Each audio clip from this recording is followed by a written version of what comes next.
tuvuga yuko ibanga ari irya babiri, bamwe bakavuga bati ibanga ni iry'umwe. Gusa muri iki kiganiro ugiye kumva yuko ibanga ari iry'abariziranyeho. Hano ku isi hari amabanga. Ni amabanga arindishijwe ubugi bw'inkota cyangwa se umunwa w'isasu. Ushatse kuyamena mu bayazi uwaburirwa irengero cyangwa akicwa, ndetse n'uhirahiye ashaka kuyamenya atayagenewe nawe nuko bigenda, aburirwa irengero. Tugiye kubabwira amabanga 10 udakwiye kumenya niba utayazi, ariko nanone sinzi niba twayita amabanga kubera ko ubwo ataba akiri amabanga, ahubwo ni amazina y'amabanga. Aya ni amabanga akomeye cyane ku rwego rw'isi, kandi abayamena cyangwa abashaka kuyamenya ntabwo boroherwa n'ubuzima. Reka duhere ku ibanga ry'ubwubatsi bw'ibitwaro bya kirimbuzi. Amakuru y'igisirikari ahora ari ibanga, ariko noneho iyo bigeze ku bwubatsi bw'ibitwaro bya kirimbuzi biba bindi. Usibye abantu bake cyane nibo bonyine baba bashobora kugera ahari ibitwaro bya kirimbuzi, ndetse n'ahari amakuru y'ubwubatsi bw'ibitwaro bya kirimbuzi. Mu bihugu nk'Uburusiya, Leta Zunze Ubumwe za Amerika, Irani, Kuraya y'Amajyaruguru, kumenya amakuru yerekeranye n'ibitwaro bya kirimbuzi cyangwa se kuyatangaza ni icyaha gikomeye cyane kitakorohera n'ubugambanyi.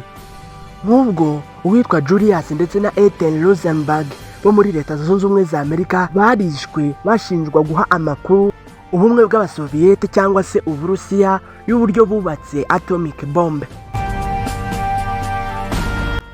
Irindi banga ryakugora cyane kumenya, wanarimenya bikaba byakugora cyane kubera yuko utaritangaza, kuko uritangaje wahita upfa.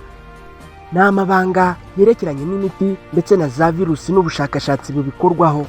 Ntabwo nzi amafaranga wakwishyura cyangwa se igihe byagusaba kugira ngo ugere ahantu habitswe imiti ndetse na za virusi nka Ebola, virusi ya Marburg, ndetse na za bagiteri zitandukanye nka Anthrax. Aya makuru kuyamenya hanyuma bikamenyekana aho wayakuye biba ari icyago gikomeye, kubera yuko aya ni amakuru arindwa cyane na za leta ndetse n'ibigo bikomeye by'ubushakashatsi. Irindi banga rya gatatu wamenya bikakugiraho ingaruka zikomeye ukaba wabura n'ubuzima, ni ukumenya amabanga y'abakozi b'inzego z'ubutasi, secret agents ndetse na spy networks. Amabanga yerekeranye n'ubutasi aba arindishijwe ubugi bw'inkota, arindishijwe umunwa w'imbunda, ariko cyane cyane arindishijwe amakode ya computer ndetse nayo mu bwonko bw'abantu. Nk'ubwo uramutse wihandagaje ukagaragaza amazina y'abakorera CIA, ukagaragaza abakorera MI6, ikigo nka Mossad, FSB ndetse n'ibindi bigo bikomeye mu butasi, haba hari amahirwe menshi ko urupfu rwawe rwegereje ugiye gusezera ku buzima. Ibanga rya kane ririnzwe cyane kandi wamenya cyangwa ugatangaza ntibikugwe neza, ni ibanga ryerekeranye n'ibivejuru, UFO cyangwa se aliens. Ni ibintu bakunze kuvugaho cyane bavuga yuko biri hano ku isi. Ko bino biremwa bifite tekinoloji ihambaye cyane kuruta iy'abantu, kandi bikanagira n'ubwenge buruta ubw'abantu. Nk'ubwo hari ibyavuzwe kuri zone cyangwa se Area 51, aka gace ka 51 muri Amerika. Hari abavuze yuko bahabonye ibyogajuru, ariko abatangaje aya makuru abenshi baburiwe irengero, abandi baracika. Ibi bivugwa na Phyllis Kennedy. Ibanga rya gatanu rihishe cyane cyangwa se wamenya ukaba wahita upfa, ni ibanga ryerekeranye n'imbaraga z'umwijima z'abakire ndetse n'abategetsi ba hano ku isi. Iyi miryango nka Deep State, Illuminati ndetse na Secret Society bavuga yuko ari imiryango ikorera mu bwiru kandi amakuru yabo utapfa kuyamenya. Nyamara kandi bavuga yuko ariyo itegeka isi. Ushatse kumenya amabanga yabo cyangwa se kuyamena, uwo ahita abura ubuzima. Nk'ubwo bavuga ko igikomangoma cy'Ubwongereza Princess Diana, Michael Hastings, impfu zabo zifitanye isano no kumena amabanga yabo. Ni nk'uko kandi uwatangiye gucengera agashaka no kumena amabanga y'abafilimaso, Bilderberg Group, Bohemian Groove, nawe ubuzima butamworohera. Ibanga rya gatandatu ririnzwe cyane kandi byakugora kurigeraho, ni ukumenya amabanga yerekeranye na banki z'isi. Aya makuru ahora ari ibanga cyane ku buryo uyamenye ubuzima butamworohera. Nubwo ntiwapfa kumenya habitse zahabu za banki y'isi, kandi ntiwamenya n'amakuru ku kigega cya IMF ndetse na banki y'isi ubwayo, ntabwo wapfa kumenya amakuru yayo. umugabo witwa Dominique Strauss Kahini yashatse gutangira kuvuga amabanga yerekeranye na za banki mpuzamahanga, ariko icyamubayeho yahise acishwa bugufi. Ibanga rya karindwi ririnzwe cyane hano ku isi ni ukumenya amabanga yerekeranye na tekinoloji igezweho nka za Black Project ndetse na Hidden Tech. Kumenya amabanga ari mu kigo runaka cyangwa mu gihugu runaka biba bihwanye no kucyambura ubushobozi. Rero iyo bafite igikorwa bagiye gukora kandi bagagikora na tekinoloji igezweho, ayo makuru arahishwa cyane kandi n'uyazi nawe akarindwa, kandi bivugwa yuko hari abashakashatsi bashaka kumena ayo mabanga bagahita bazimira.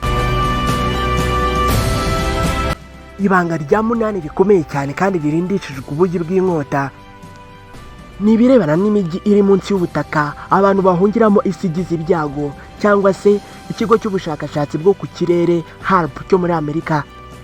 Abantu bahora bavuga yuko Leta Zunze Ubumwe za Amerika zifite umujyi munsi y'ubutaka, gusa nta bintu byinshi uzabimenyaho kandi sinzi nicyo bizagusaba kugira ngo ubashe kubimenya. Kandi ni nk'uko umujyi w'ubushakashatsi wa HAARP utazigera umenyaho byinshi, nubwo bamwe bawikoma bati niwo uteza imyuzure n'akaga mu kirere. Ibanga rya 9 utazigera upfa kumenya ni ukumenya amakuru yose arebana n'ubwicanyi bushinjwa leta. Sinzi uko uzabigenza, sinzi icyo byagusaba, gusa biragoranye cyane yuko wamenya amakuru y'ubwicanyi buba bushinjwa leta, nk'ubwo gusobanukirwa byuzuye urupfu rwa Patrice Lumumba, cyangwa se kumenya amakuru y'uwahoze ari perezida wa Leta Zunze Ubumwe za Amerika John F. Kennedy n'urupfu rwe byakugora cyane. Hagati y'uyahiga n'uyatanga, umwe muri bo abashobora kubura ubuzima. Abashatse kubigerageza bose ntabwo byagiye bibagendekera neza. Ibanga rya 10 uwo ari we wese atapfa kugeraho ni ibanga riri mu bwonko bw'umuntu. Mu bwonko bwawe hari abantu bafite amabanga ku buryo aho kugira ngo ayo mabanga ajye hanze bo bahitamo gupfa aho kugira ngo amenyekane. Gusa ariko hari ubuvumbuzi cyangwa se gahunda yiswe MK Ultra cyangwa Mind Control ngo yashoboye kugenzura ubwonko bw'umuntu. Ni gahunda yakunze gukoreshwa na CIA, ariko n'ubundi nayo ni ibanga cyane. Uyimenye nawe ubuzima bwe ntabwo burangira neza, nubwo bivuga ko Dr. Frank Olson urupfu rwe rwaba rufitanye isano n'ibintu yamenye kuri izi gahunda. Usibye yuko hari amabanga arinzwe ubwayo, ariko niyo wagira ibyago ukayamenya kubw'impanuka, n'ubundi ntabwo byapfa kukugwa neza, ariko noneho byakugwa nabi cyane ushatse kuyamena. Ngayo amabanga 10 atinyitse kandi arinzwe cyane ku buryo kuyageraho byakugora cyane. Ndagushimiye cyane we twabanye muri iki kiganiro, mwibutsa gukora subscribe niba cyagushimishije. Nge nitwa Aimable Nongera, munyemerere duhure ubutaha.